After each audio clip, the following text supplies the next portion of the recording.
Ding, ding. Welcome to another episode of Bell to Bell. I am one of your co-hosts, Jose Luis Garza Jr. Along with me is our boy, Rashad Chad Hemmons. And, of course, our boy, Milton Witten. What's going on, fellas? Yo, Rashad, it's a pleasure. All right. Yeah, you're on mute, so I can't even hear the rebuttal. I don't know how much. I don't know how much longer this is gonna last, but I think it's about to expire. The Rashad? Yes. Okay. Well, you think he's gonna cut his hair off, or you're gonna cut your hair off, or what? What's it gonna? No, I just think y'all gonna stop saying it because I No, don't see it. no. We're going to be on there for a minute. Yeah. Yeah, maybe if you, I don't know, especially if your beard gets even more. Yeah, dude, you're gonna really look like him. Okay, The only thing you don't mimic him well is just the eyes. You have some normal eyes. He has like Asian-y. Not that Asian eyes aren't no. All right, Jose, just go ahead. Sorry. They'll tell you when you want to go into descriptions and defining how people look. You know what? Yeah, I'll let you do your own thing, but I don't know. Don't let me, dude. Well, guys, thank y'all for joining us today. Obviously, you saw the headlines. Jon Jones is retired. We're also going to be talking about UFC 317's main card, International Fight Week, 2 title fights going this next week. It's going to be a hell of a card. Looking forward to it. Milton, of course, and Chad, I want to hear y'all's prelims. If there's something from the prelims y'all really are excited to see coming up next week. I know the lineup's not even set up yet as far as what's in the early prelims, what's in the prelims. That's all over the place. I know Terrence McKinney's fighting, but we don't know where. But anyways, that's a UFC problem. That's not our problem. We're fans. We're gonna enjoy the show no matter what. 100%. Guys, before we get into either of the big topics, tell me about y'all's week. Tell me about how's life going for y'all. Go ahead, Chad. Life's going great, man. Had a good week. It wasn't anything too special, but I took it day by day. It was lessons in each day for sure. I recently started a new job and getting closer and closer with the guys at work, so that's a good thing. And life's just getting better and better. Right on. What an answer. Well, my answer is not going to compete with that. I'm so. I'm content, middle of the road, not too bad, not great, but I am blessed, to say the least. How are you doing? Give me something, dude. Dude, busy week. Maybe a few hospital visits along the way. Still coming with some more, but hopefully all good news. Nothing bad, nothing too crazy. So we'll see how that goes. I mean, obviously, if you're a big sports fan, it's been a good sports week. You got a lot of stuff coming from today that might be discussed on either the People's Debate channel or even my channel in the next few days, because we got Katie going to Houston. We got the NBA Finals tonight, Game 7. Today is going to be a really good day. But apparently, if you're Chad and you're a Miami Heat fan, it's not a good day. So we'll just leave it at that. Just had to. I had to. I don't know if we're going to talk about this later on. Couple little digs. But yeah, to be a sports fan, I agree. It's a lot going on, especially for content creators. This is the time to be alive.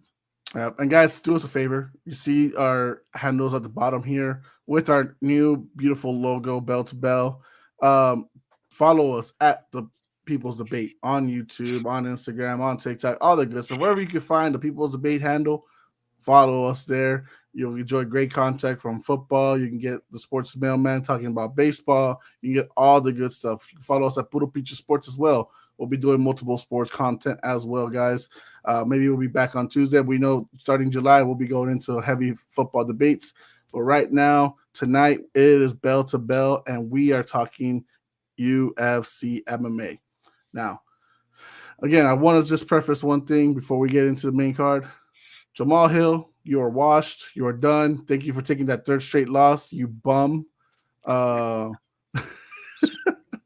I don't like Jamal Hill, bro. I don't like him. I'm not a fan either, but as an MMA fan, nah. Like, thank you for going to Baku just to take the 50-45 combo loss. You see the limitations the more he's exposed to MMA. Like, he got to not to take too much away from him, but he got to rely on, okay, I'm fighting up from the Contender Series, not fighting against really adequate competition. Then I fight a 40-plus-year-old Glover that everybody thought was still good. I didn't, and beat him. And now I'm just top dog. And then finally, Alex Pereira humbled him. That really didn't humble him at all, actually. I think the Yuri fight humbled him a little bit more. Nonetheless, he's very limited. Great boxer, but you need more than that in high-level UFC. Yeah, and we had a full stacked card of just decisions last night, right? So just blah. Chad, are you trying to charge your phone again? What is that? No. All right. What is that? The noise is back. It's gone. What did you just do? I unplugged my charger. Oh, it's a charger thing. That's interesting. That's interesting. Oh, but fellas, about before you got on too. Typically, Jose, you ask, but yes, for a couple minutes in, so let me ask you. What would you rate this card? UFC 317. Before we get into the card, but what would you rate it out of 10? Because as of late, I mean, the cards are either main event, co-main event heavy, and everything else is just like a maybe. But this card actually seems to stack up. What would you rate it? As far as you might honestly see that it might get an improvement since they took out Paulo Costa's fight. Since someone backed out, I forgot who it was. But they took it off the main card, and I don't know. I think it's International Fight Week. Usually is a really good week for fights. Give me 8 out of 10. Okay. I would second that. Chad, you agree or you got higher hopes? Yeah, I would give it about a 7.5. Okay, that's interesting. But like Jose was saying, first things first, Jon Jones, the greatest of all time, has retired. Formally, informally, I don't. It is what it is. It came out because a question was asked in the media. It wasn't like it came out.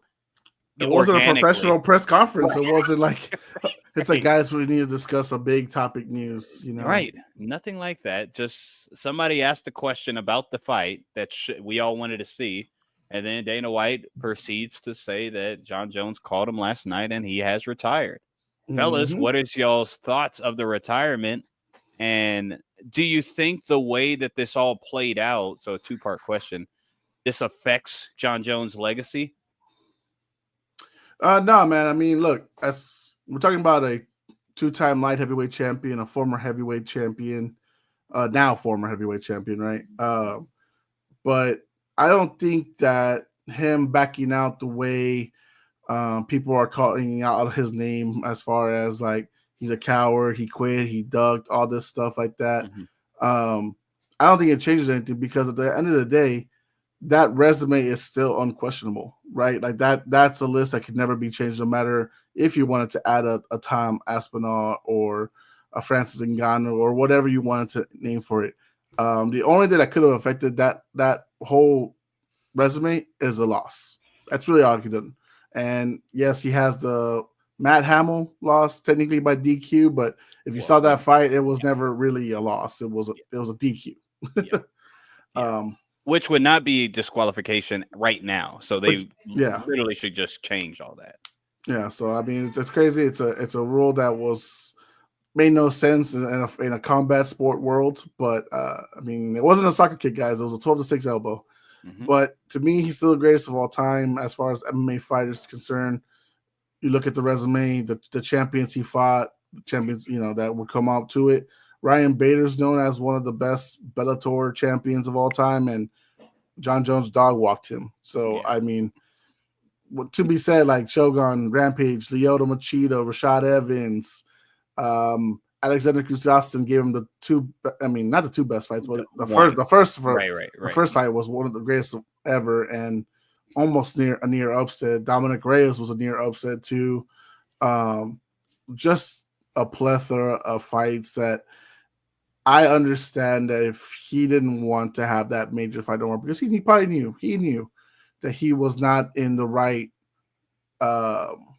levels to compete. Right. This wasn't that moment. He's not in his physical prime, and you got a big dude that is in his physical prime. Right. So I don't find any shame in him wanting to be out. the more shame, Ariel Helwani's been using the word shameful coming with Jon Jones' retirement. The shame is from the UFC. It's not shame from Jon Jones or Jon Jones fight camp. It's from the UFC. It's from Dana White. It's from TKO. The fact is that y'all forced your own hands to be handcuffed because you wanted to get Jones Aspinall to happen, but you knew Jones wanted Stipe. You knew Jones wanted Alexander. No, he wanted Alex Pereira. He wanted Alex Pereira. You knew he would have wanted Francis Ngannou. He wanted fights that he could possibly win. Tom Aspinall's a young, different animal. So, Jon Jones, greatest MMA fighter of all time. It's not going to change my mind. Obviously, he has the 2 failed tests. One was contaminated, so I don't even count that, to be honest with you. Yeah. Right. And the other one, well, it is what it is. It happened. So yeah. Chad, what were your thoughts when the news broke? Well, initially I guess I was like heartbroken in a way because I was mad that he didn't stay and pursue Tom, because like Jose just stated, Tom is basically a young dog, and John, let's just be real, he's on his way out. That's why he's retired now. He still has the talent, but just like Jose stated, he knew what he was up against. But after like thinking over it the last 24 hours or since the news dropped, I have to put this on the UFC again because they failed to like keep one of the main fighters, one of the most popular fighters, if not the most popular fighter. I don't know how the UFC keeps doing it over and over and over. They keep fumbling the bag, and I think this is another example of that. I would have loved for Jon to stay and like I said, stay and pursue that fight, just because that's what most of the fans wanted. I'm one of those fans, and yeah, man, it's hard to see, bro, because I know the UFC. I feel like the UFC could have, made something happen. They had time. It hasn't been that long since he fought, so I mean, I feel like and like the period they waited to retire, or till he waited to retire, I feel like they've been known because he presented the what he wanted initially, to the UFC, and the UFC took how long to, what I'm saying, let us know that basically they didn't want to accept his terms. And on the flip side, it's like we're kind of doing the same thing with Alex. It's the UFC. Are they going to fumble another bag, or, And I also I feel for Tom, but at the same time I'm happy because the heavyweight gets to get back in rotation. That's what I'm most sad of, is Tom having to wait this long for a fight that he supposedly was promised. The thing with Jon Jones, I mean, we don't know if his stipulations were met. I think they possibly could have been. I mean, they could have waited a bit too long, but they were met. I just don't think he truly had it in his heart and spirit that he wanted to fight Tom. And because of that, I do agree with both of you, putting it more on the UFC than Jon Jones. UFC, one, everybody out there that's a casual or just getting into it or whatever the case, anytime Dana White states something, Chad, you heard me say this a lot. He is a liar, okay? He is a bald liar, okay? He's lied for years on years on years, and anytime anybody even questions his integrity, he says, I mean, when have I ever lied to you guys? He lies all the time, and this is a nice little proven point when him saying, maybe not even a month ago, this fight is going to happen. We already talked to both of these guys. And then now this fight is not going to happen. So now let's get into preference to what the news reports are. Ariel Helwani and other people have confirmed that Jon Jones did agree, after all, to fight Aspinall at the asking price of $20 million fight, right? That's what he wanted. And then later on, he backed out. Well, verbal agreements is not the same as contractual. So I don't care if he verbally said it. And then they're going to use it against him. Hawani, Daniel Cormier, Chael Sonnen. 3 guys don't like Jon Jones. They're going to use that argument against him. Verbal agreement does not mean anything, respectfully. It might be a legal thing in Texas, but it's not a legal thing in Nevada, clearly. So I ain't worried about it. And Ariel Helwani absolutely sucks too. And then the other two guys you just named are UFC Shield, so of course they're going to back up. And they hate Jon Jones because he whooped and their that butts. too. Yeah, both of them. I mean, one got beat up while Jon Jones had a broken toe and it was about to get amputated, and the other one got beat up twice. Head kick. While he was on coke. Yeah, that's embarrassing. Yeah. All right, we got some comments. Cody says Dana White was disappointed that he found out his favorite guy has a vajayjay. Well, that's James says Pacers in 7, so he's ready for tonight's showdown. James also says Jon Jones versus James Wolford was what the world needed. James, did you want to die? James, what are you? Why, dude? Oh, come on, James. You're a big guy, but Jesus. Jon Jones is not the guy to mess with. No. How about them Cowboys? What about that 7-10 record? What about that? What about it? Cowboys is similar to, as far as if we make the analogy with UFC, the Cowboys organization is equivalent to Cowboy Donald Cerrone. That's what it used to be. Used to be just on fire, and then just loss after loss after loss after loss, and now he's no more. Cody has an interesting comment. He says, "I get what y'all saying, but why does John drag it out so long if we're gonna use him not being in his prime as an excuse? That was the case from the get-go." Well, Cody, the reason why we can bring it up is because Jon Jones is not the matchmaker. He's the independent contracted fighter. So at the end of the day, the organization is the one that's calling the shots. They're the ones that could have booked Jon Jones versus whoever anytime. They could offer the contracts, but it's up to the fighter to want to sign it. If the fighter does not want to sign it, it's okay. He actually has every right not to sign it. It's when he signs it that it's different. The same way we talk about in football right now, right? With TJ Hendrickson, he has a signing contract. So he's stuck with his deal. Jon Jones hasn't signed the contract. In this case, Shamar Stewart hasn't signed the contract. So he's not obligated to do anything for anyone. That is the freedom being an independent fighter. Now, at the end of the day, it's been a year since Tom Aspinall's fought. It's going to be over a year by the time he does fight this next fight, which is going to be Cyril Gane, it looks like. Oh, God. Ugh.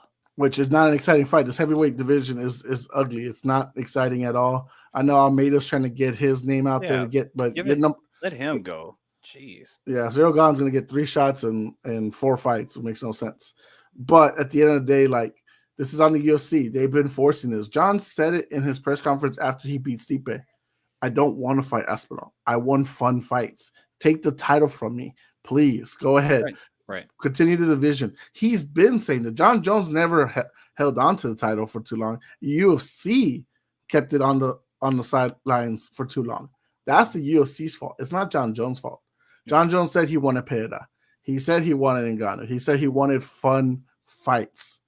He didn't want to defend the title anymore. He didn't care for it. If he was champion, cool. If he wasn't, cool. That is Jon Jones. He literally said it verbatim. So this is all on Dana White. This is all on the UFC.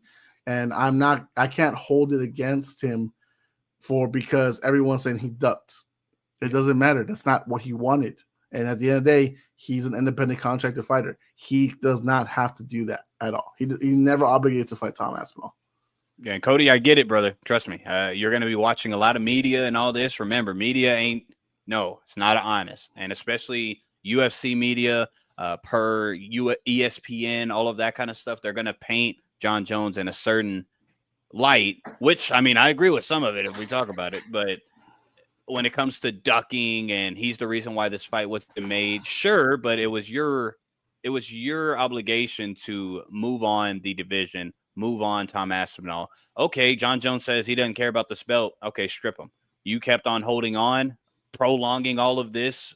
I agree with both of these fellas. That's on the UFC and Dana Baldhead White. James says, "Stop it, Milton." He's like, "Sorry. I'll take on Jones for 3 rounds, 1 minute each, 100 million."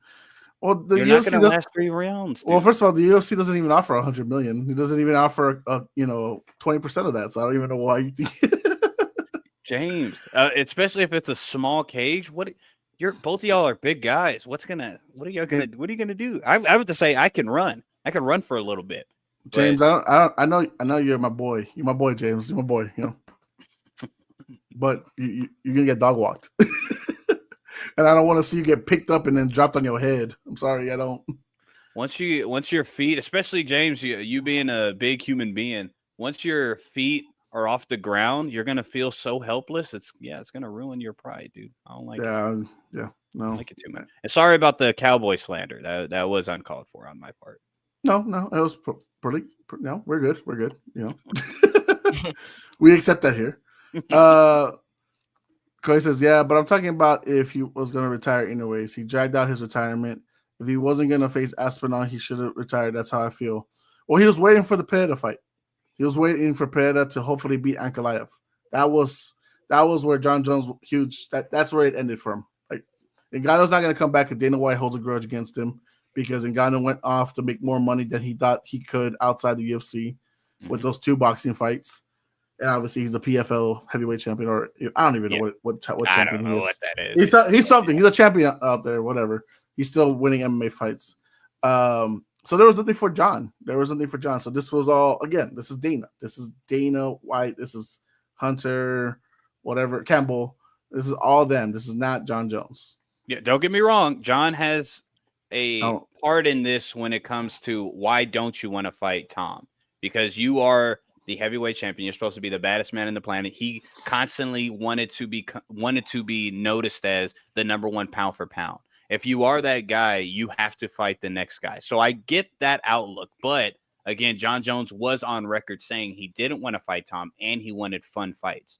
Them keeping him with the belt, that is on. Again, I'm not a Jon Jones fan, really, but that is on the UFC.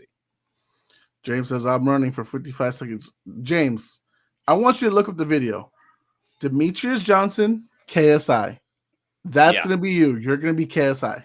Yeah, that's good. I'm glad you saw that video. That was a hilarious video. Cody says, if he's your boy, you got to hop in and help him. No, I like to live. Thank you. I like my life. If you put all the Puro Pinche sports, y'all got a lot of big brothers. Like y'all can survive for a little bit. I'd say that. Yeah, y'all would. All of you together versus Jon Jones.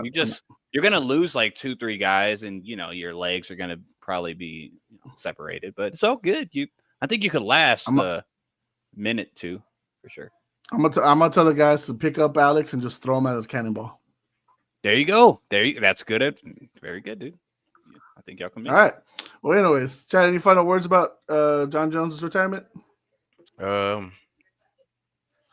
Jon. Well, R.I.P. Jon. Come on, dude. Jon Jones, is he undoubtedly the greatest UFC fighter of all time? In my opinion, yes. Are we saying career and talent-wise? Career, like overall, greatest of all time. Because again, you look at NFL, greatest of all time, Tom Brady. He didn't have the greatest talent, but everything meshed together made him the greatest of all time. So same thing goes for, is Jon Jones the greatest of all time in the UFC wise? Yes, undeniably. Yeah, I agree. I think he's a cheat, by the way, but yeah, it's okay. Are you talking about because of the one test? The little picogram I'm not tripping on because I agree with you. It could have been a tainted supplement. I'm not tripping on that. But. Well, no, the picogram one is off of the one fail test. It's okay. So the first test he failed, it was a contaminated supplement that was legal, but it was contaminated, so it messed up his things. Mm-hmm. The second test, which is I think the one for, was that the DC one? Probably no. It was. I think it was the fight for. It was either DC. They're both stemming from DC. The contaminated one was the one that pulled him out of UFC 200, and then the steroid one was the one that made him overturn the KO to a no contest. Right. So what happened with that one was it stayed in his system the whole way to the next fight, and that's when picogram started. Mm-hmm.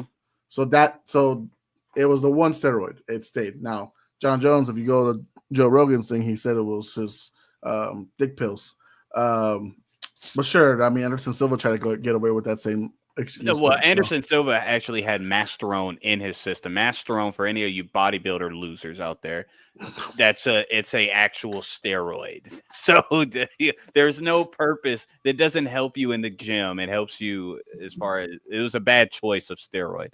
But the only thing with Jon Jones, and I'll end off on this, is it wasn't even just the failed drug test. It was when they tested his testosterone.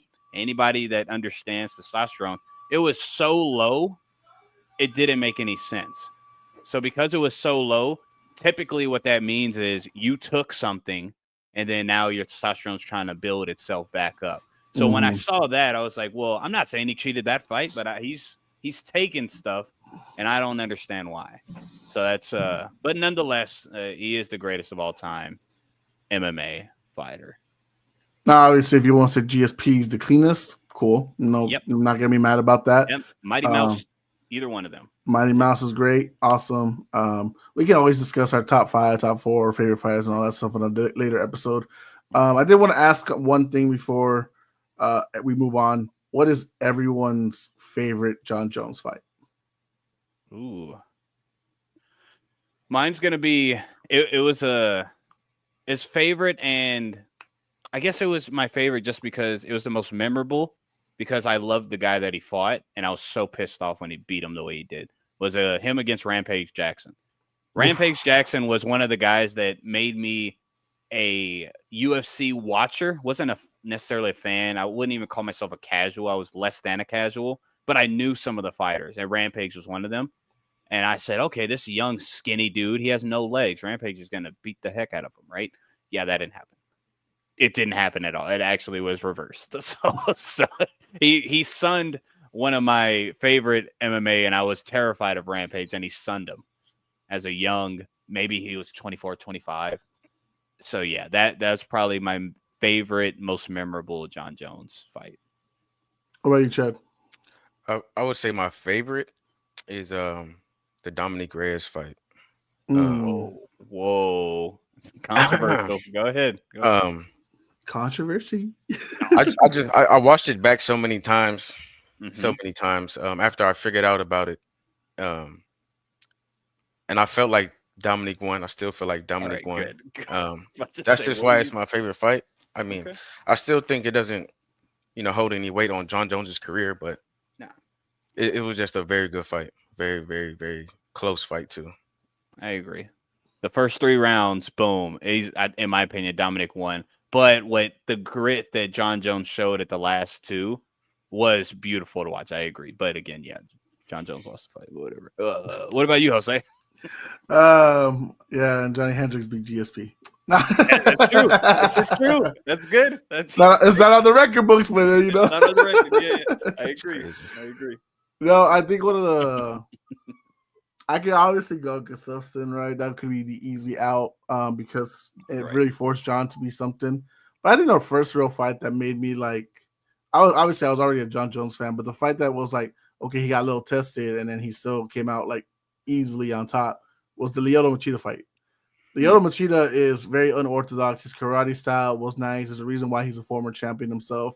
Yep. And he was giving Jon work early on. And it was very confusing for Jon. And then Jon got it right. He fixed it up and then put him into that nasty guillotine against the cage. Oh, and just seeing Lyoto's body limp just drop and just, oh my, bro, I was like, fight of the year. 4 fights in a row in whatever that year that was. Yep. I was like, oh, it's done. It's cooked. We got a new goat. We got a new goat here. Face down, glutes up. That was absurd. A Lyoto Machida at that. I agree. That was an eye-opening moment. 100%. That was beautiful. Yeah. I mean, that was a year. Bader, Shogun, Rampage, Lyoto. Oof, that was a year. We're never gonna get a champion level like that again. Sadly. I think we might be watching it, and we're speaking on this guy right now. UFC 317. What is this in Las Vegas? Right? Yeah, it's Las Vegas. Main event. Vacated lightweight 155 belt. Charles do Bronx Oliveira against Ilia Topuria. Ilia Topuria is one of these guys now that is making his historic, like, okay, I got this guy out the way, I got this guy out the way in incredible fashion, just like Jon Jones. I'm not saying he's Jon Jones, just hear me out here. But that meteor rise, Ilia Topuria is doing it right now, and who he has to face is arguably the top 2, top 3, one of the best 155 pounders of all time in Charles Do Bronx Oliveira. Now, with that said, fellas, Ilia Topuria against the champ has a name. How are we without predictions right now? How do we see this fight faring out?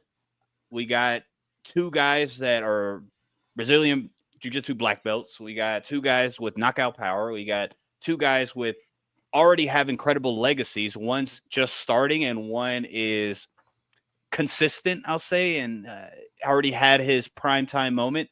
How do we think this fight is going to play out as far as is going to be on the feet? Is going to be grappling? Is going to be early finish? Like, what are y'all's ideas on how this fight plays out? That's working enough. Chad, go, please. I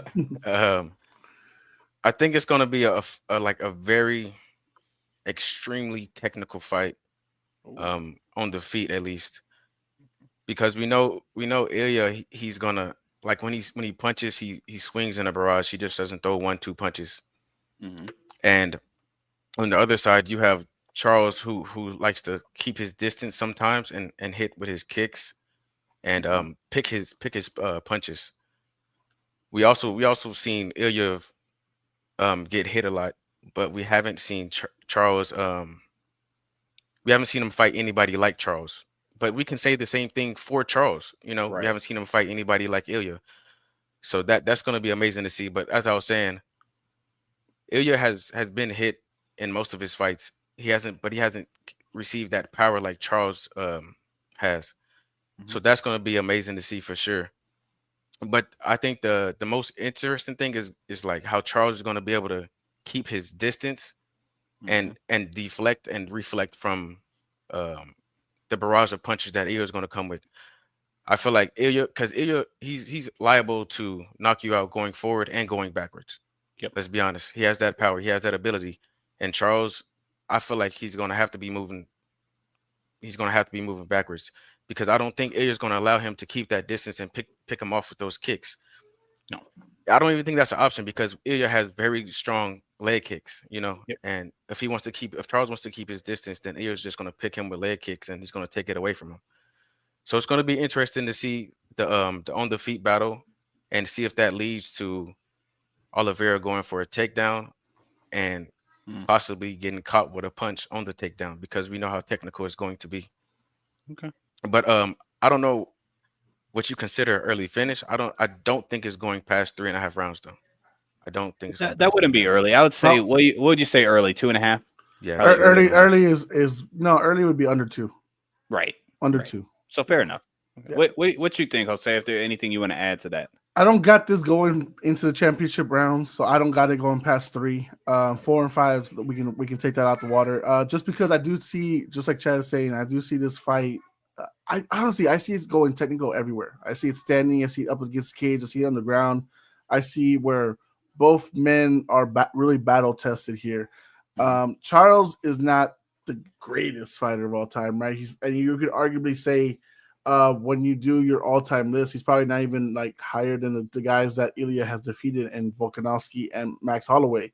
But Oliveira brings a different type of fight that has led him to the top, right? There's a reason why he was able to beat Michael Chandler, Dustin Poirier, and Justin Gaethje. 3 guys that everyone was saying, man, knockout power, knockout power, knockout power. Right. This is going to be, another fight for Charles where he's going to have a guy just like that.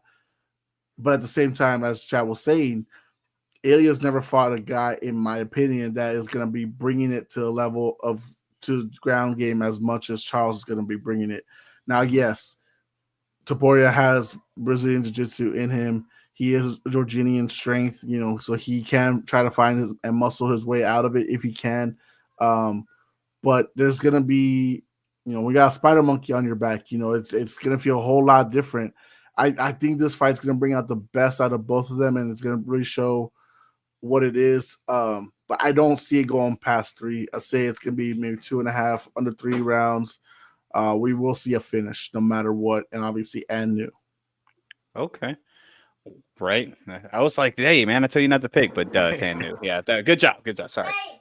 I'll say this, and then we'll get into our predictions. When it comes to KO power, like you said, Jose, with that's been Charles Oliveira's face guys with KO power, and Ilya's no different, right? I agree, but we do have to remember when it comes to Charles Oliveira, guys that will go down there and grapple with him while he's hurt. Because Chad, what you said, Ilya gets hit. He does. I agree, 100%. So does Charles. Charles also gets hit. But the difference is Charles gets dropped. Charles is the one that gets dropped. But with Dustin Poirier, Michael Chandler, and Justin Gaethje, this is a resurface of whenever we talk about the Islam fight. They don't go down there because they are terrified of what's going to happen. And rightfully so, as we saw all 3 of them, 2 of them got submitted. But when a guy that hurts Charles Oliveira is able to go down there and go in his guard and break as far as get into mounts or side control or whatever the case may be and play that jiu-jitsu game with Charles, that's where he falls short, at least historically.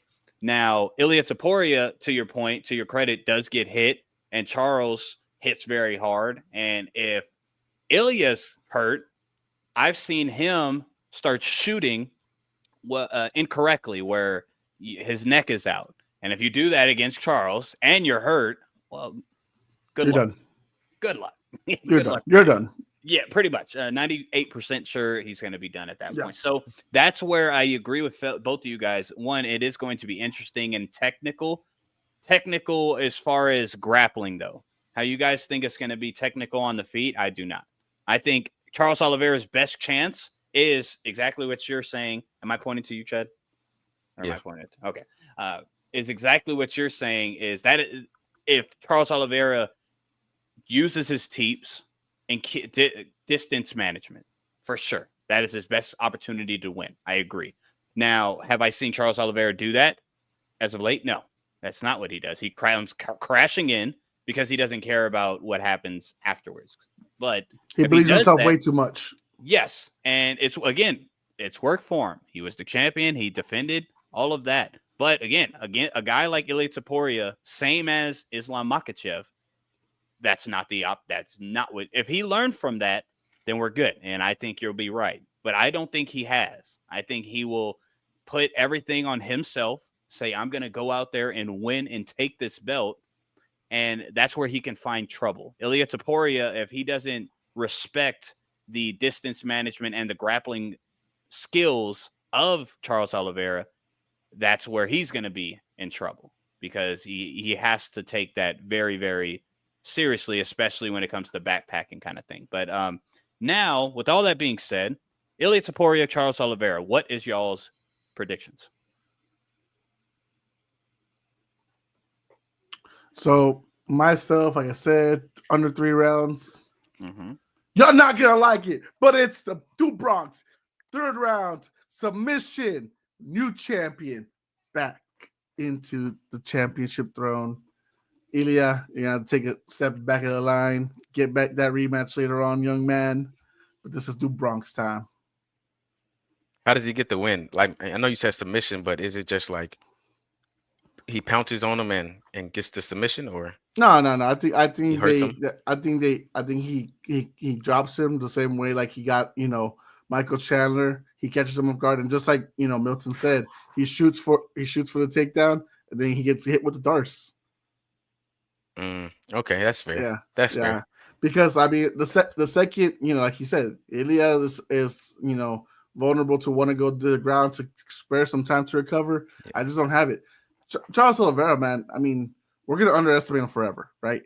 But I do I'm saying, bro. I know the Islam fight was it felt so weird because he didn't feel like himself, and maybe it was just the presence of Islam.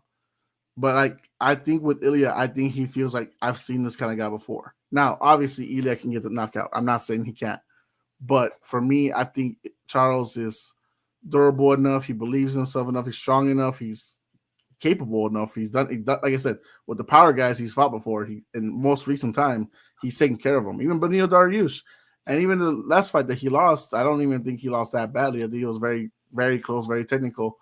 I could even argue that I would have scored it for Charles, but nonetheless, I'm thinking he catches him and then he gets that neck and it's done. Oh, so he's gonna do by strangulation. He's gonna choke him. Yes. He's gonna darts choke him. Yes. Darts choke. Okay. Chad. Sorry if I didn't hear. Yeah, you didn't give a prediction, right? Me, no. Okay, no. Please go ahead. Jose, sorry, but I wholeheartedly disagree with you. Yeah. I think Ilya takes this one. Sad to say. Yeah, Ilya takes this one. I would say early third round. He hurts Charles late second, and Charles barely survives. Bale saves him, and Ilya just comes out and puts it on him. You're turning into the Pereira Yidi ending. Oh, that hurts my soul, Chad. That hurts my soul. I'm sorry to say it hurts mine too, honestly, but it's like Milton was saying, it's the Islam effect. I don't think he's gonna. Yeah, I think he's gonna be too liable to get hit with something large. And I won't be surprised, obviously, if Taporia does win. I don't know, man. I've never felt like it was right. Like the way they stripped Charles the first time on the title because if he missed the weight by half a pound or whatever the dang thing was, it just didn't look like he was himself after, going into the Islam fight. And Islam was obviously great. I'm not going to take that away from him, right? But it's just, I don't know, man. I still believe in Charles. I still think he's one of the best fighters out there. So we'll see. I mean, it's gonna be an exciting fight. And if Ilya does win, at least with Ilya as champion, we can have a new plethora of like matchups, right? I know Gaethje's threatening retirement if he doesn't get the title fight next or whatever, but I would love to see what Ilya wants to do. But if Ilya wins, he says he wants to move up straight away to 170 fight Islam. And I'm like, bro, there's no point in this. We could talk about that because that really just irritated my soul.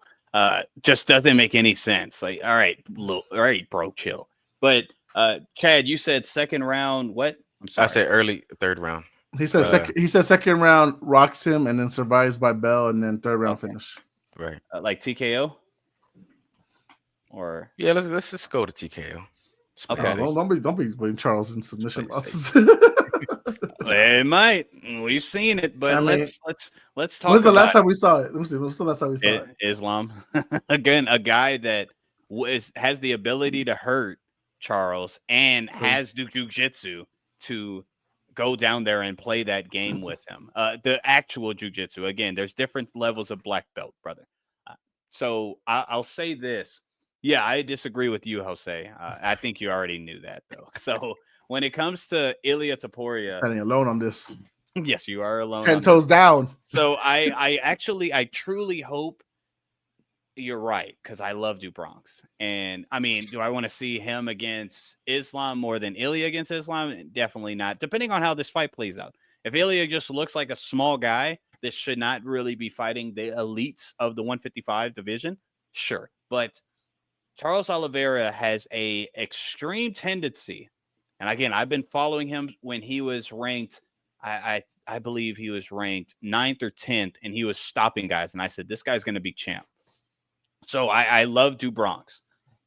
He has the tendency to go in a firefight, not care what is pushed his way, because he knows, all right, if I'm hurt, one, I'm tough enough where I'm not going to be knocked out cold. And then two, if this guy follows me down here, he's in my world. Now, a lot of people, he hasn't had to show this, but Ilya Taporia's base is not kickboxing. It's not any of that. It's jiu-jitsu. That's his base. That's what he started MMA as, a jiu-jitsu practitioner. A very high-level jiu-jitsu practitioner at this moment. He hasn't had to use it. And again, I would recommend him not really use it. But if he has to, with the hurt Charles Oliveira, I don't think it's going to go well for Charles. I think Charles puts himself in bad predicaments. I think Ilya has the power to check that, and I think he will. I actually say earlier than both of you. I think a second round TKO is in the books for Ilya Taporia. I think Charles Oliveira does not play it smart. Like you fellas, y'all's way on how this fight plays out on the feet would be the best case scenario for Charles. If he does that, I'm wrong. That's not going to happen, in my opinion. On the feet, we got a technician and a guy that has the technician abilities, but he just throws that out the window once Bruce Buffer is done and they say fight. So how do you feel if it's a fast action paced fight the way Chandler Oliveira one was? How do you feel like it goes? Like if it is, because that's how I'm seeing it, to where it stretches out to 3. Now, obviously, that was only 1 round, and then the next round, he clips them, and then it's done. But I think for the most part, those first 2 rounds is going to be a lot of like on the feet, on the ground, on the cage. Okay. The whole time it's fast action pace. Like, does that slow down Toporia's like mental as far, because I don't feel like he's really had that kind of style of a fight yet, right? Whereas Oliveira's had it a few times with not a full handful, but a few times where he could sustain that. And I think that's where I see it stretching out that long. But if it turns into that, do you think Topuria is still an advantage with that situation? So advantage would be strong for me to say that, because like you said, it's not proven. So I can't necessarily say that. But with Topuria, El Matador, he is going to, just like, again, I hate to bring up Islam, but that's what Charles was trying to do against Islam. He bursted up with a flying switch kick to him. He kept on trying to push the pace. And then finally Islam got a handle of him. And then he started kind of backing up. And then the second round comes and he does the same thing. But if Ilya can stay composed and fight his fight, I think that goes that is a huge negative for DuBronx, because comparable Ilya to Michael Chandler, we're not really comparing, but no. Michael Chandler was still timid to go down there with him. He was timid, like just standing above, like, I don't know if I want to do this. I don't know. And then sometimes he was forced to. And then, of course, Oliveira got his back then the very next time that happened. With Ilya, I think he hurts him because of DuBronx trying to make it that style of fight. But again, he's not going to hesitate in going down there and finishing DuBronx.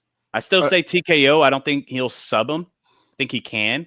Do y'all have any worry, though? Because here's the thing. Like, obviously, you're right. Ilya came in with jiu-jitsu force. If you look at his records and everything, it was all choke. Yep. Until more recently, it was more KOs.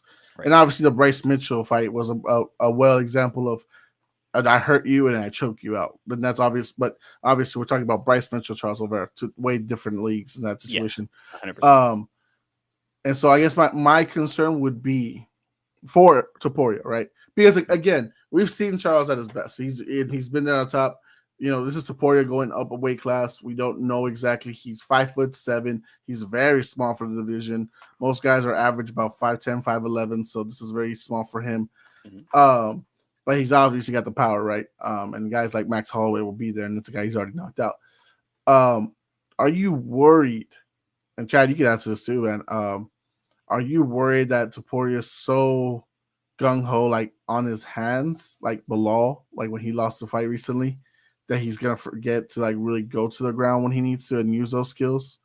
Because we know Gaethje has the skills on the ground too, but he doesn't. He chooses not to use them for whatever reason. He chooses to use his hands more. So I'm just wondering, are we concerned at all about Topuria forgetting to go with what got him started? Go ahead, Chad. No, I don't think so. I think we've seen that in the last fight. Even when he got hurt, and like you guys said, when he got hurt and he tried to grapple, he wasn't trying to take Max down.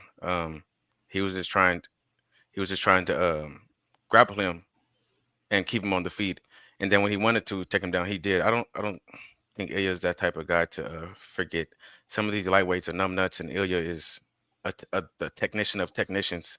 Yep. And yeah, his IQ is he's not one of those guys. I wholeheartedly agree. I think if he has to mix it up, he will mix it up. I think he'll stick to the game plan. The only thing that I do have cause of concern with Ilya is he switched camps for whatever reason. I don't understand it.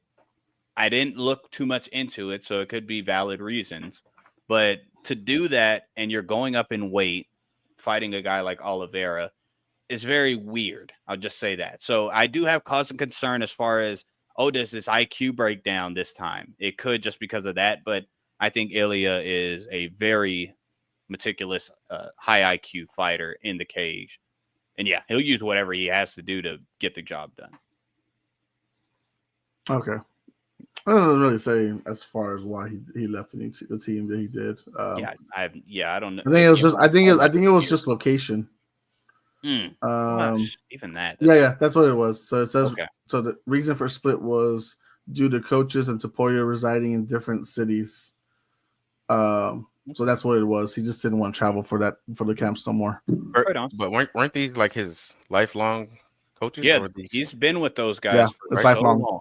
So that's where, again, there is some concern. I'm not gonna pretend that's not a concern. It is. It should be. So that's out there. But I just think, Ilya, same way that Ilya and Islam were such a great fight that everybody wanted to see. I think there's a lot of reason for that, because they're not the same fighter at all, but Ilya has the same repertoire of weapons that a guy like Islam has. We don't tend to do recap episodes following the fights. So I guess I wanted to ask this now.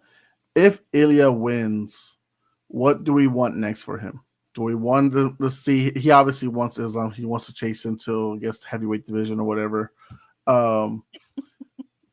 Do we see Gaethje getting the title fight, Arman, or do we see Paddy Pimblett? Because Paddy Pimblett's a guy that Ilya's been wanting to fight for like the last 4 years. That's a tricky situation, dude.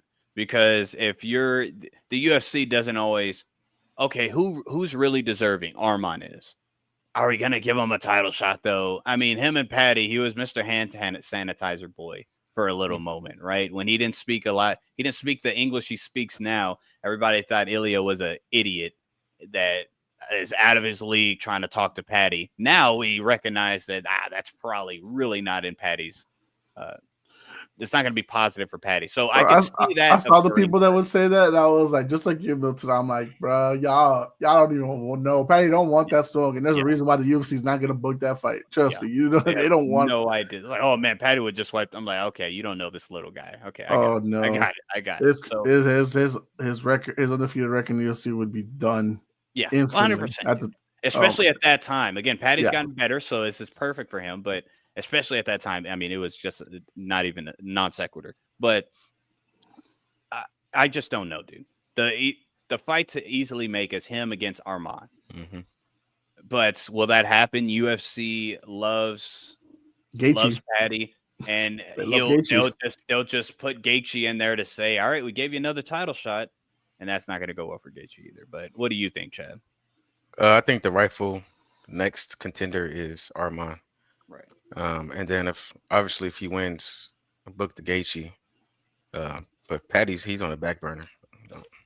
Obviously, he wants to fight him, but yeah, there's other people who are more proven than you are. Yeah. His Arman doesn't have Michael Chandler. Get out. Arman doesn't have a scheduled fight, right? Nope. So he drops out of the fight short notice. Then Dana says no. He's the backup though. He is the backup. He's the backup, even though he was not. He was said he's not going to get another title shot until I guess another fight. That's right. Crazy. Again, Dana White is a liar. Thank you. Let's make because I was going to say because this is what I could see Dana doing, right? Just because it's Dana, I could easily see, and we're not going to agree on it, and I don't agree it should happen either. But if Ilya wins, I do see Ilya versus Gaethje next. Don't like it because Gaethje's had like 3 title fights. Like, bro, you're not good. Okay, I'm sorry. That's probably what you mean, right? I wouldn't say that. Like, okay, you're not elite. You're not the guy. Okay. Cool. Yeah. Anyways, so if they do book Gaethje and Ilya, then I would want Arman to fight. It's been a long time since he's fought. Like at this point, like if we're not gonna we need to book Arman to a fight. And I don't know if I'd do the winner of Max and Poirier. I would say, you know what, if this is gonna overshoot it, but this is what UFC probably would try to do if they could. You put Arman versus Patty, and Patty somehow gets that win. Then you got.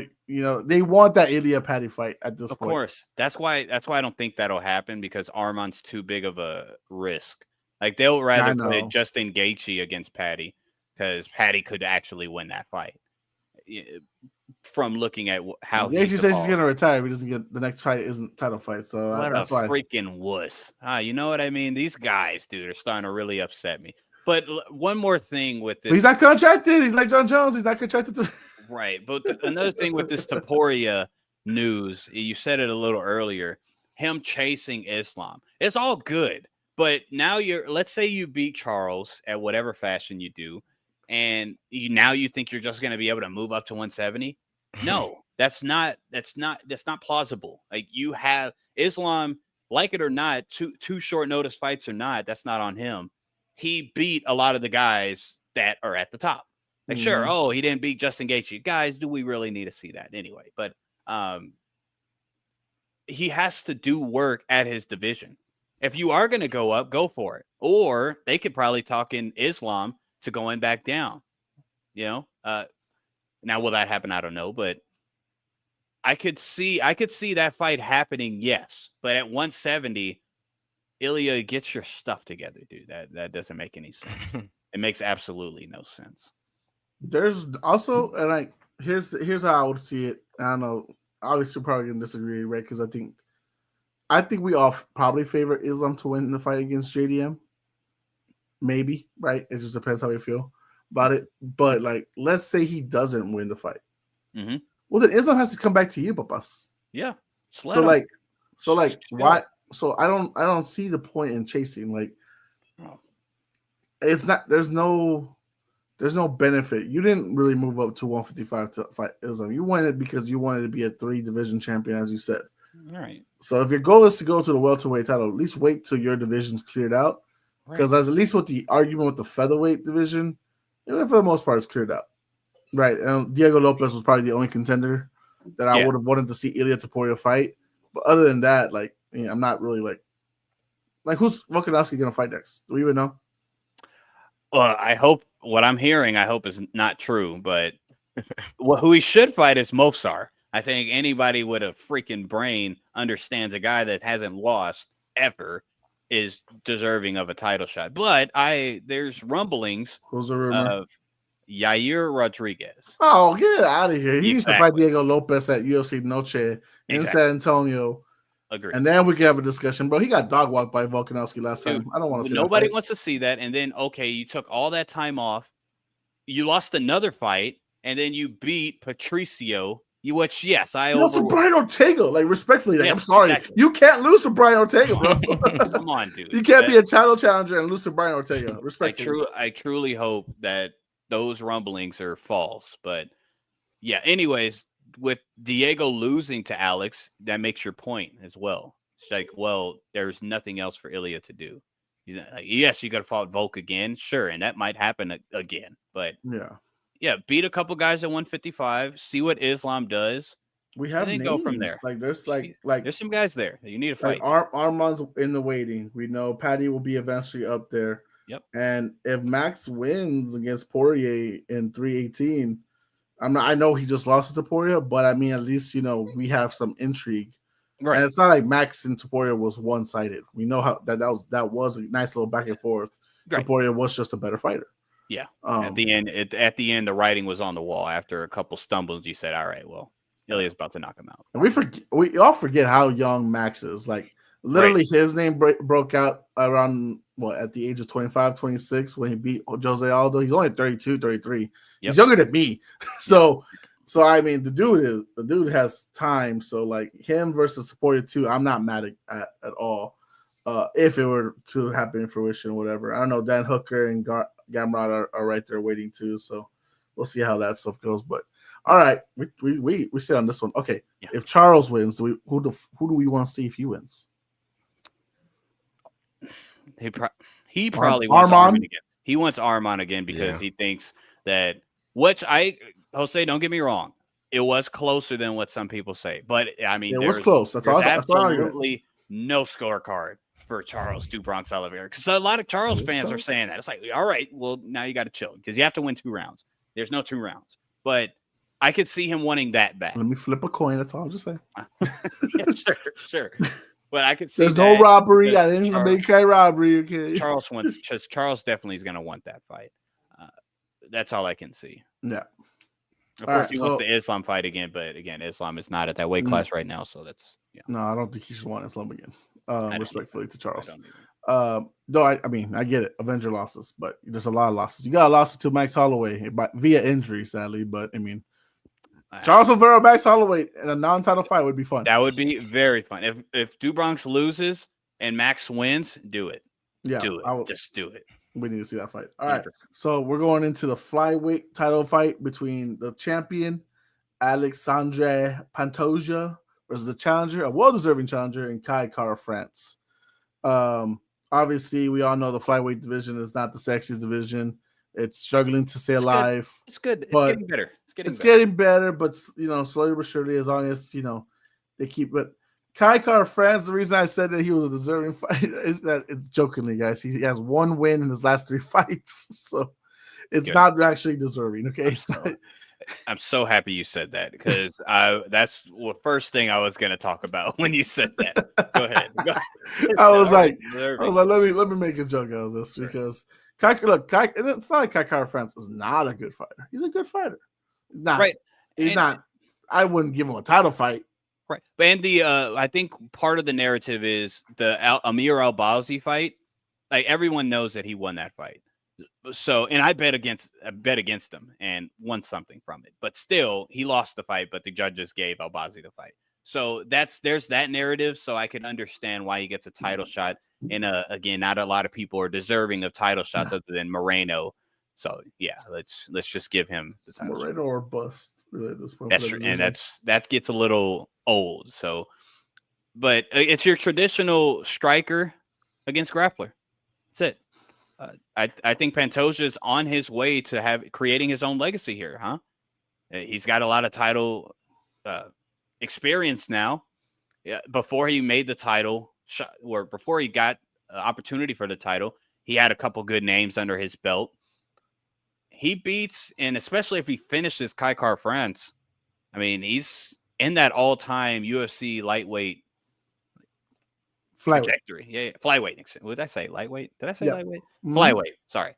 But yeah, I think this is kind of legacy packing for Pantoja because guys, y'all can school me a little bit, but I don't see how Kai Kara France beats him. Oh, there's no debate. I'm not even going to try. I don't see it. Like, oh, he's a better striker. Yeah, sure. How's that going to work? So was the other guy. Okay, are we saying legacy? Like, okay, he can be the second best UFC fighter. Of course, yeah. Just because the gap is like it's very small list. It's like Davison Figueiredo had a little charge. Brandon Moreno had a little charge, but again, he was giving away the belt. He got the belt back, and etc. Mighty Mouse, of course, is in a he's like a statue of his own. He's in a whole different level. But again, in the 2, 3, 4 mark, he's right there, dude. Pantoja wise. Mm-hmm. Yeah. But yeah. If y'all want to talk about, I don't see if y'all want to break down this fight, go for it. Submission. Sorry. Whoa, already?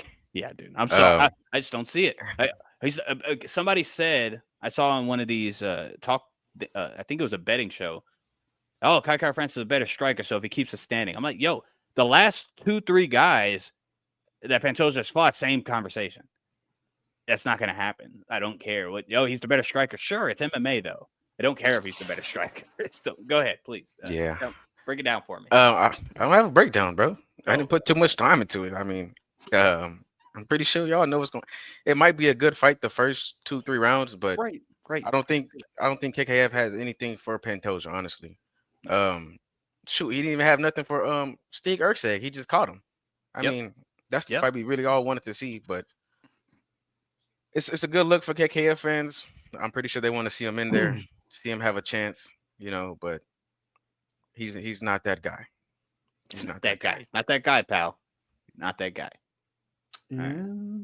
If y'all want to Second round finish. Pantoja wins. It retains and still. Really, this is a dying division, bro. It's dead. Stop. It's dead, bro. It's dead. These guys have already fought each other. Right. It's rising though. We are literally gonna get Moreno Pantoja 3, and Moreno's 0-2. Like, come on, like it's rising. There's a guy on this card that he's rising. There's a couple young cats that are rising in the flyweight division. It's just the notable names. Yes, that's again getting a little. Just give me intergender fights, bro. Give me Valentina Shevchenko versus Alexandra Pantoja. All right. What are we doing? Just give me the intergender fights, bro. Like Shevchenko Pantoja. Let's go. Two of the greatest. You know what? Kayla Harrison. If you beat Amanda, let's just put you up in. That'd be crazy. No, it's not. This would not be crazy. I'm just saying for the flyweights. I'm not saying anything for the bantamweights. You're the one. Yeah, of course. Yeah. But even the flyweights, that would be disgusting. You know what? Give the strawweights fight. Give me Wei Lee Pantoja. Give me something. Right, you're pissing me off. All right. I'm getting upset. This division is dead, bro. I'm sorry. It's not exciting. These guys have. That's the thing. Like, these guys have already all fought each other for the most part. You freaking got rid of the one dude who likes to pull shorts in cafe. Yeah. Bring him back. Bring him back. No, Jeez, he cheats. That's what we love. We love Jon Jones. I'm just kidding. All right. I'm just kidding. All right. As Cody said earlier, we love Tom Brady. So that's true. All right. Whatever. All right. Let's move on. No more football. No more. But I'll say Ilya Sporia. Alexandre Pantoja, I think submission 4th round. I think I'll give Kaka France a little bit more. I think, like Chad said, first 2 rounds instead of 3. First 2 rounds will be exciting. And I bet you a lot of KKF fans are going to be like, oh, yeah, here it is. But one, Pantoja has elite grappling. He has elite back take. He has elite control. He has elite cardio. Kaka France has elite striking. That's it. Elite or just high level? High level. Okay. Well, elite for the flyweights. I'll say that. Because at all the flyweights, I mean, he's top 2, top 3. I wish Demetrius was in his prime. He dog walk everybody here. Him and Pantoja actually would be so interesting. Prime for prime, yes, it would be fun. Yes, it would be. That would be very, very interesting to see how that plays. And look, it's nothing against Pantoja that I'm dog shaming these damn division. Like, Pantoja's great. Like, he's doing his job. Like, there's no question about it. But we're really gonna get Moreno Pantoja 3. You know what, Milton? That's gonna be our UFC Nutshell main event. I'll take it. Again, I'm just hoping the card looks decently fine, and I'll put my money down and go. Was it September, October? September. Okay, so Pantoja has to beat him in like 5 seconds for that to happen. Well, he has to do. It can't be a war at all. It had to be quick. It had to be at least in the first maybe round or 2. And maybe they can convince him to fight Moreno in San Antonio. Maybe. This card's gonna need help if we don't get Lopez and Yair. Yeah, it's just so wild that they have nobody on the card when it's in September. It's not too far. I feel like that's the real reason why they moved it from Mexico to San Antonio, because they didn't have anything like set, and they can't get nothing set because Yair wants to. Diego says Yair's running. Yair says no, I'm not, but he hasn't signed anything. So, because Yair wants the title fight, like you mentioned earlier. It's disgusting.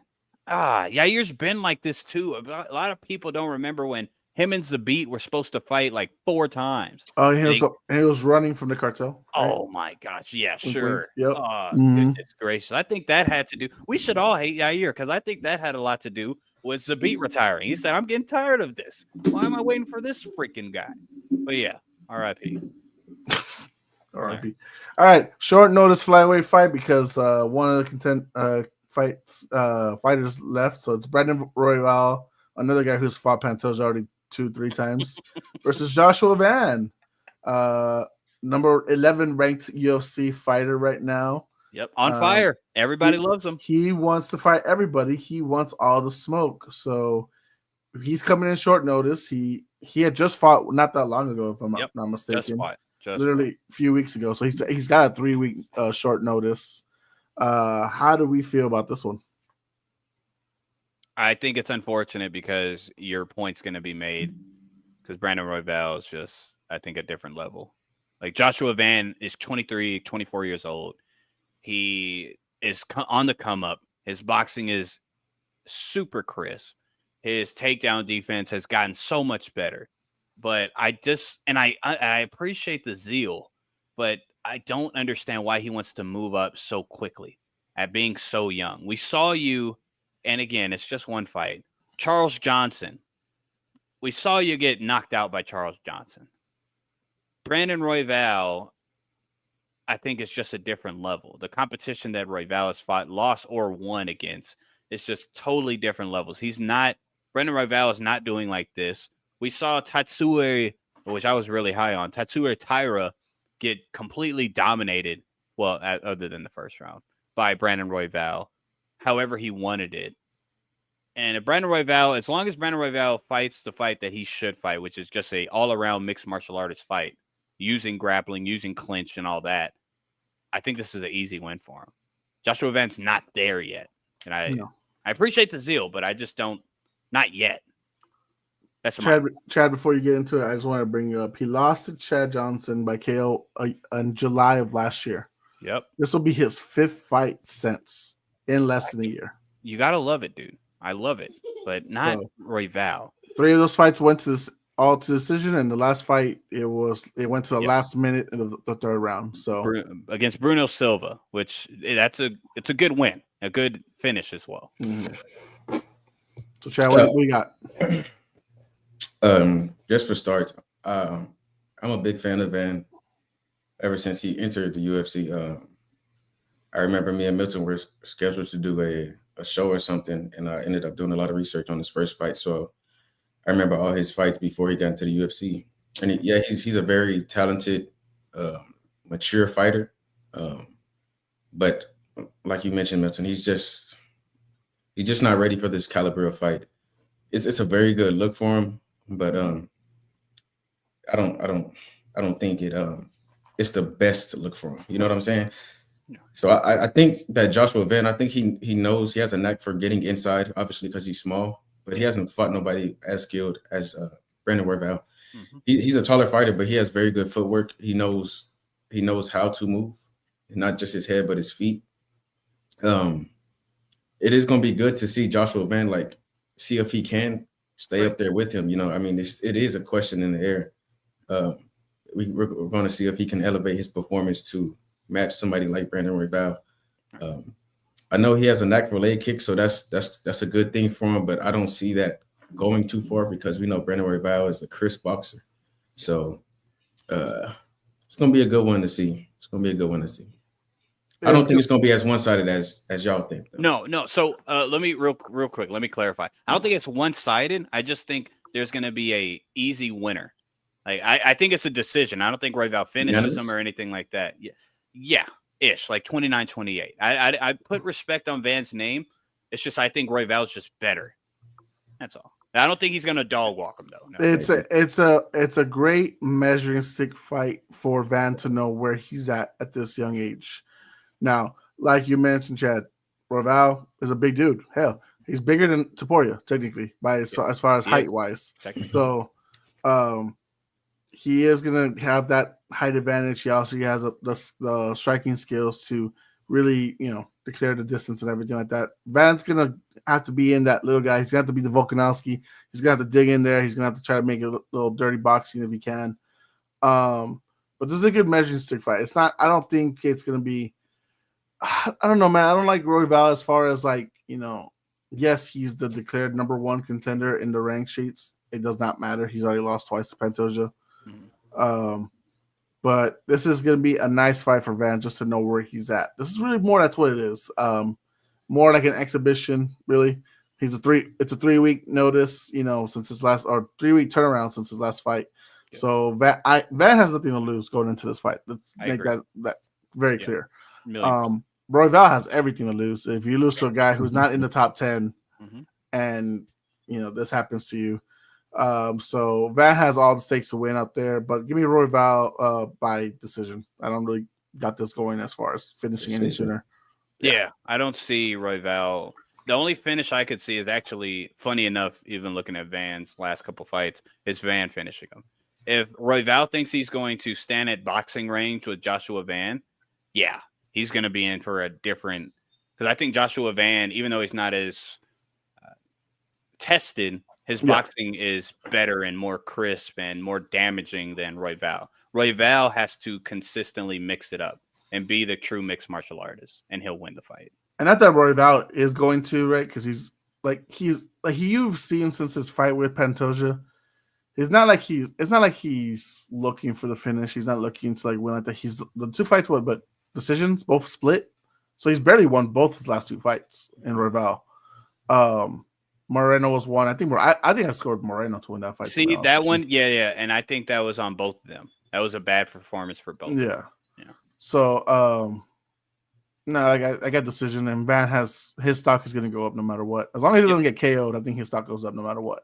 Like, I mean, he's respectable, and it's like, oh man, it's a split decision. Van's stock, and again, UFC loves guys like this. 5 fights in the last year. But you're right, Milton. Something you brought up before we started the show. Like I'm looking forward to the next fight we're talking about. It's a scheduled match that was supposed to happen in January, but Armand got hurt last minute, so we're gonna have finally Beneil Dariush versus Renato Moicano. I don't think we did discuss this fight beforehand because we did the show before. We did. Literally maybe 24 hours, maybe 36 hours before the fight change and everything. Mm-hmm. I don't really see much difference, I think, than what was said at the time. I don't remember what I said. I might have. Yeah, I want to hear you. I might have been. Is that what you're going with? You heard what we said before? I remember. Yeah. Okay. Moicano, I think it was my pick for fun for shits and giggles last time. Mm-hmm. Obviously we saw how he did not stand a chance with Islam. Well, that was it's not right. But I mean, for stylistic wise, I think Dariush is going to bring more or less the same thing than what Islam did as far as like the ending sequence, right? Like, he could take him down. He can get the finish, and Moicano's he'll try to scramble, he'll try to live, he'll try to survive, but eventually he will get caught. And this will be a Dariush finally getting back into the win column. Okay, that's kind of how you broke it down a little bit. We all agreed that Beneil was the better overall mixed martial artist. The only cause of concern is he hasn't fought in however long after getting knocked out by Dubronx. A year and a half now. Right. And then before that, he got knocked out.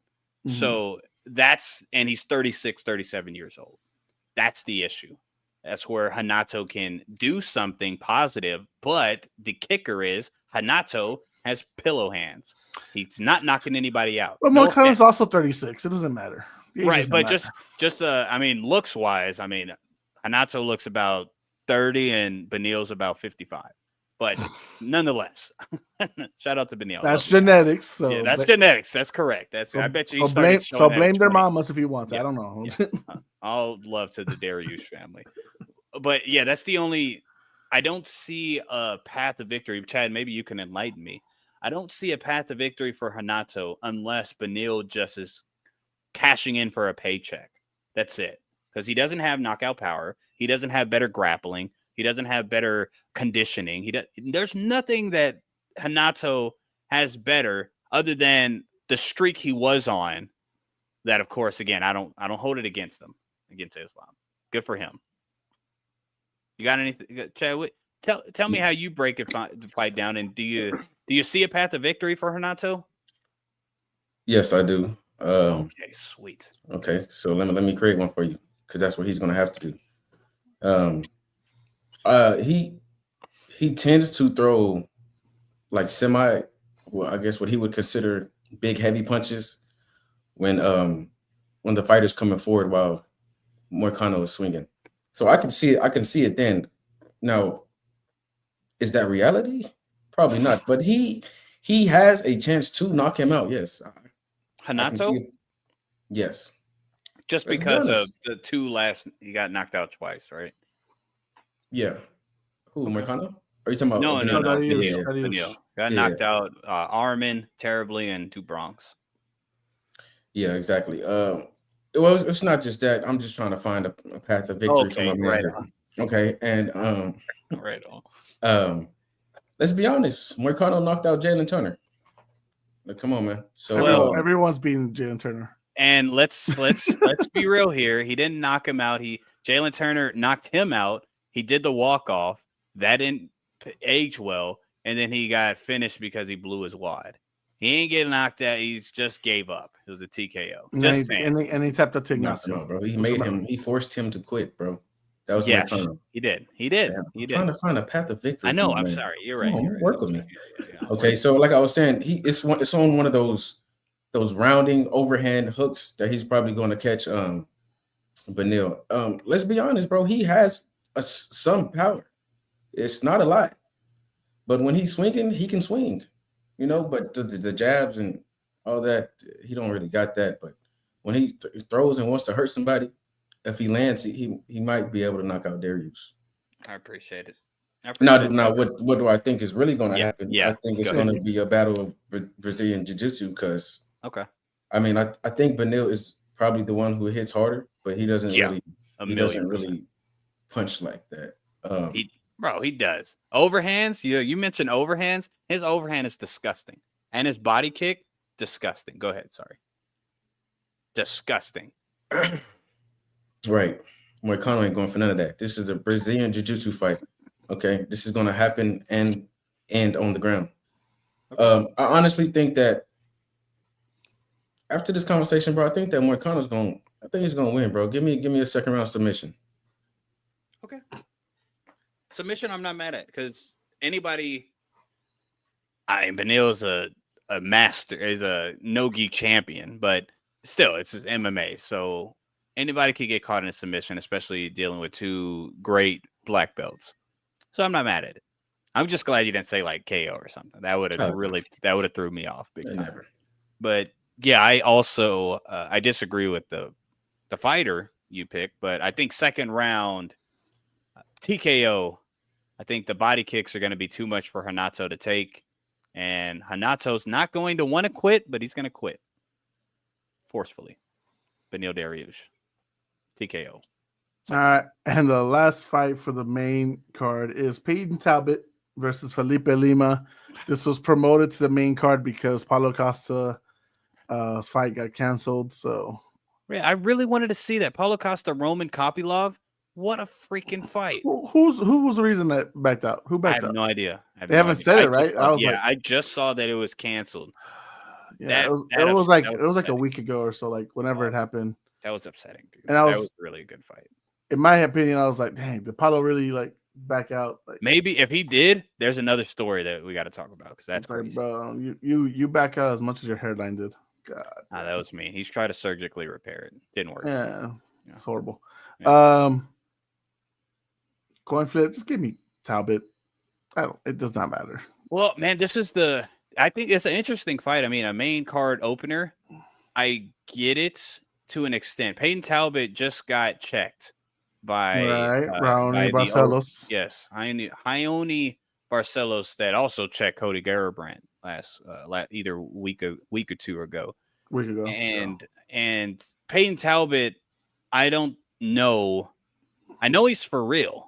When you see the talent and the skills on display, it's there. He almost finished Raoni, and that was he also blew his wad. He didn't check the toughness of Raoni's veteranness, I would say, and I hope that's the case. Because if that's the case, then yes, Peyton Talbot, Felipe Lima is a great overall mixed martial artist, and he's also a come-up kind of guy. Yeah.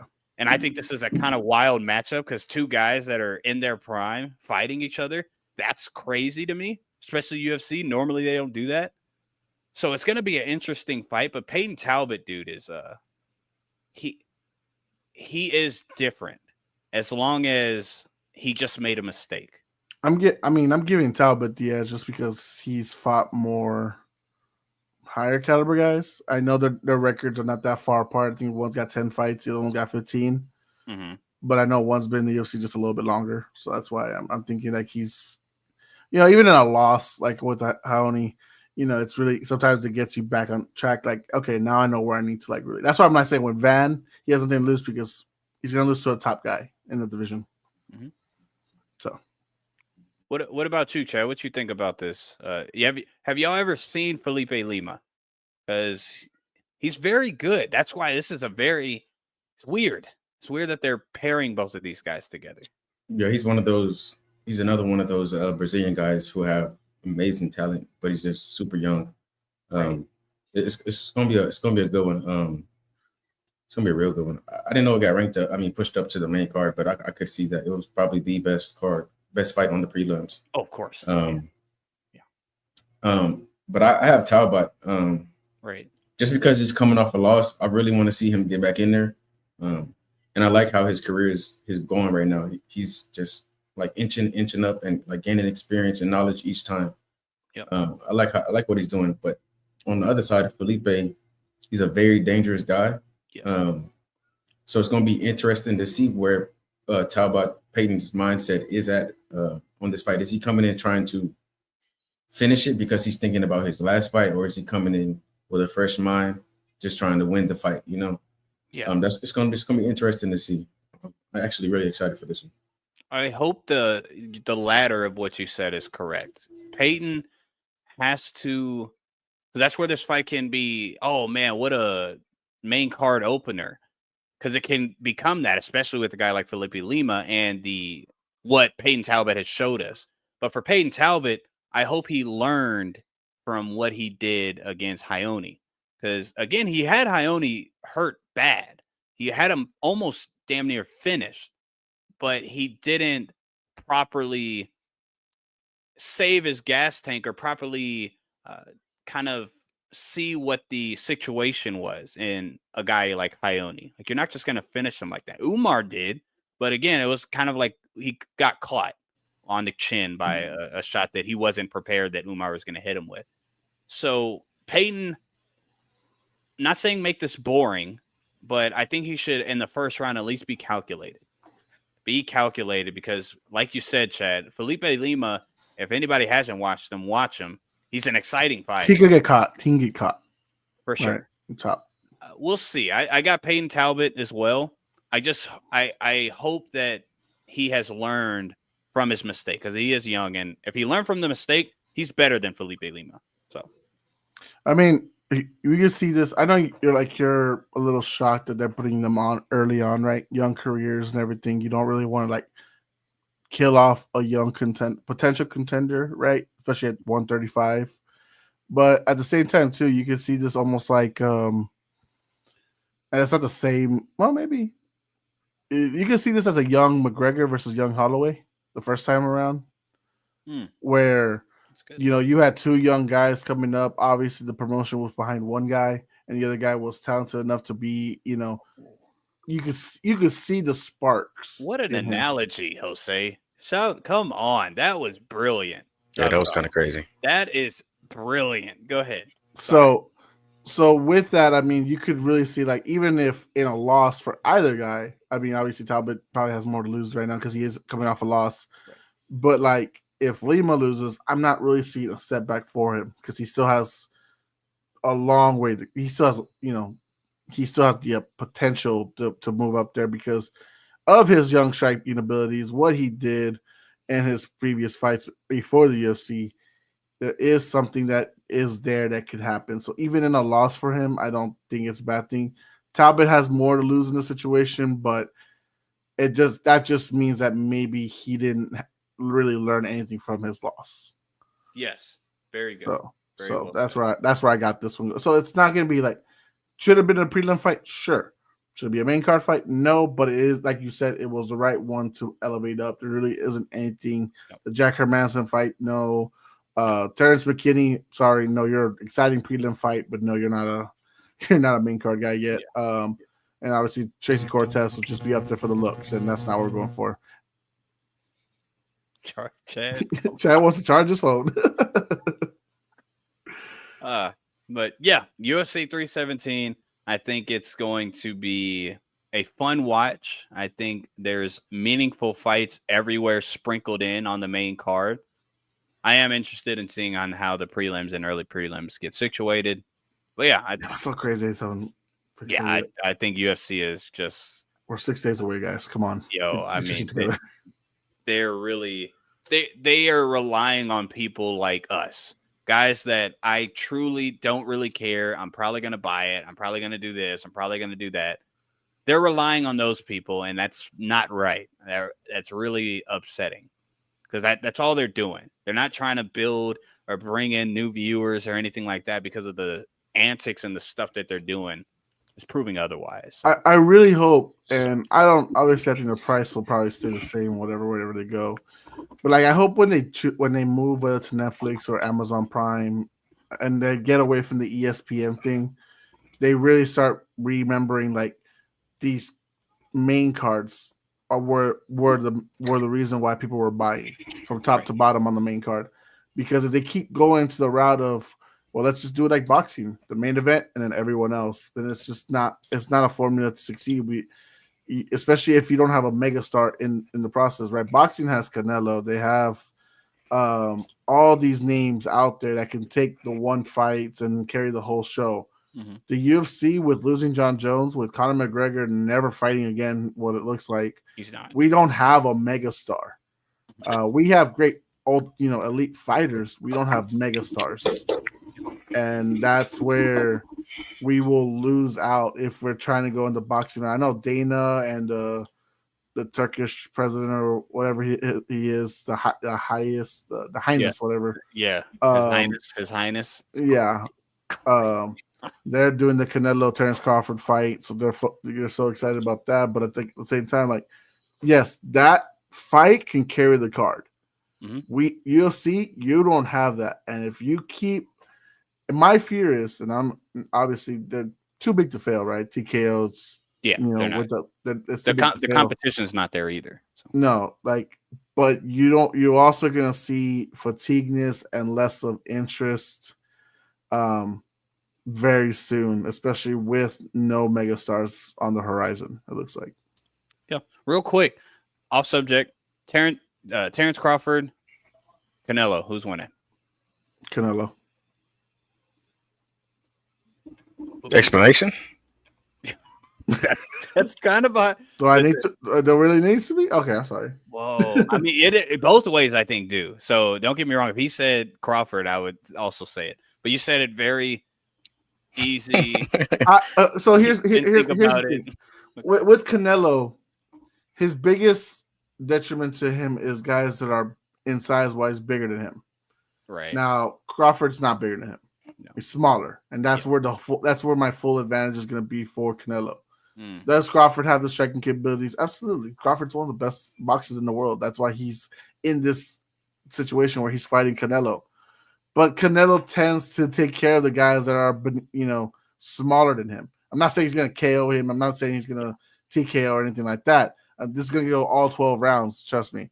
But he has the size advantage, and Canelo, he allows himself to get hit way too much more than I'm comfortable with. Mm-hmm. But there's not his durability is insane. But again, he should really get hit less. He lets these young amateur guys, guys that are not even in his league, hit him really a lot. I think it's just the lack of respect. That's all. Right. And while he shouldn't let that happen with Terence Crawford, because we saw with Dimitri Bivol, you let him tee you up too many times, you're gonna lose. Yeah. I don't think he's gonna let that happen with Terence Crawford. And he, like I said, just size wise, it's just if it was the other way around, give me Crawford because Canelo is not good against bigger guys. Yep. Not as good with bigger guys. Yeah, not the way he tends to box and try to. Right. What do you think, Chad? You're on the opposite side. No, I just wanted an explanation. Damn it. Yeah. Crawford, he's moving up too much weight, man. It's like 3 classes, right? Yeah, bro. He's moving up damn near crazy. 15, 20 pounds, bro. So it's kind of insane for him to do that. He's obviously doing it for the money. Of course. I mean, I'm pretty sure he thinks this is his last big cash cow. Yeah, he thinks he's gonna win too, though. Yeah, go ahead. I'm pretty sure he sees the avenue of victory for himself, but like Jose was mentioning, Canelo is just so durable. He takes a punch and walks through it. But Crawford on the other side, he doesn't get hit a lot. He's very fast. He's very twitchy. It's gonna be a good fight to see. I wouldn't be surprised if Crawford actually, gets a decision win. I don't think he knocks him out, but I think he can pull off a decision. Yeah, Crawford is my favorite boxer to watch. But yeah, I concede and agree. I really hate this fight just for the chance that because he's fighting so out of his weight class, you're really risking your undefeated record. Like it feels so unnecessary to do so. Money, I get it's the money. I get it. If he's gonna get about 150, 200 million dollars to fight over there, but I'm like, man, there's like when we talk about like GOATs and everything like that, like being 41-0, potentially 42-0 if he wins this fight, right? Hey, if he wins, then you know what? Everything else does not matter, right? Because he won and he can retire happily and he could be in the GOAT conversation if you want to. He's very exciting to watch, but man, is the risk worth the reward? But I guess the reward is like what, 200 mil, it's life changing, 500 mil. So yeah, life changing money. So I mean, we've blood money, but yeah, blood money. We've been seeing that more and more often in the boxing. They don't really care about that zero as much. It's really about that money grab because they're trying to see how much they can obtain off one fight. And that's boxing. That's why I'm glad I'm an MMA fan, even though it's going negative right now. Boxing absolutely just pisses me off. Yeah, like they talk it and the build up is so great and all that, and then it's a boring 10 rounds are boring, 2 rounds are exciting. That's why the trick issue was like, well, we're not gonna get that boring Haney fight or boring what was it? Who Ryan Garcia lost fight. Yeah. We're not gonna get those boring fights. I'm implementing a knockout bonus. So I'm like, they'll try it. They're getting paid. They don't care. They don't care. Like, oh, okay, an extra. That's a lot of money, but I'm already getting 100 mil. Screw it. So the total purse for this fight is 200 million. So 150 to Canelo, 50 for Crawford. It's not worth it. Not worth that. The one. No, I'm not. No. Yeah. It's still life changing, but I get you as far as legacy wise. But Terrence Crawford, he has a built-in excuse. It's like, well, that was 2-3 weight classes above, dude. So, and it's Canelo. Oh my God, the Jaguars have finally signed Travis Hunter. Oh my goodness. Oh wow, that's random, and I didn't know that. Yeah. Oh man, but I mean, the fight should be fun. Sure, for sure. Let's hopefully nothing crazy goes on, or nothing changes, nothing drastically, right? We don't freaking lose at the co-main event or main event, something like that. Because if that happens, then this card is dead. I was gonna say the main card is, as of the last 2 or 3, is the better main card overall. Like again, it's not just top heavy; it has multiple fights. So yeah, I agree. I really hope the fights stay, just so it could be a viewer's delight. And UFC needs to hurry up and get rid of ESPN. All right, I'm tired of paying for this. This is stupid. Just get you want a free? Yeah, that would be a subscription. Cool. Even if they up it to like 30, 35 a month. All right. Beats this. What? Take it. I'll take it, dude. What? Even if I get some ads, I'll take some ads. It's all good. No, you don't want ads. I don't want ads. I don't want ads. Yeah. YouTube Premium, everybody. YouTube Premium. Yep. It's worth it. If you're on YouTube. All right, fellas. Any final thoughts before we close out the show? Yeah. Dana White's a liar. Go ahead, Chad. Yeah. I just want to run through these odds with y'all. It's only 2 fights in particular. I want to get y'all's thoughts on and the odds. Maybe see what the odds makers are thinking. Jose, I want to ask you and Milton, obviously you too, but you had Oliveira winning. Yeah. Plus 300, while Topuria is a minus 400. I'm good with that. Betting wise, I'm taking money. That's a crazy thing to do. So I would definitely put money on Dubrov's because I would too. I don't think it should be that crazy difference.